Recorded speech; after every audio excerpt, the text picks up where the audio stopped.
প্রশ্ন, নিচের কোন জোড়া আইসোবার? তো তোমরা মনে রাখবা আইসো কথাটির অর্থ হচ্ছে সমান, এবং বার দিয়ে মনে রাখবা হচ্ছে ভর সংখ্যা। ভর সংখ্যা। তাহলে আইসোবার কথাটির অর্থ হচ্ছে ভর সংখ্যা সমান, অর্থাৎ যেসব মৌলের ভর সংখ্যা সমান তাদের পরস্পরে আইসোবার বলা হয়।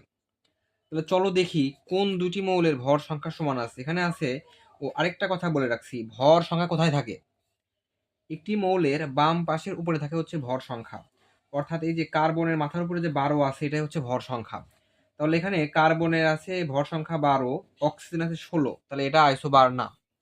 তারপরে অক্সিজেন আছে 16, হাইড্রোজেনের আছে 1, তাহলে এরাও আইসোবার না। তারপরে আছে কার্বনের আছে 14 এবং নাইট্রোজেনের আছে 14, অর্থাৎ এই কার্বন এবং নাইট্রোজেনের ভর সংখ্যা পরস্পর সমান, অর্থাৎ এরা হচ্ছে আইসোবার। তাহলে সঠিক উত্তর হচ্ছে এটি।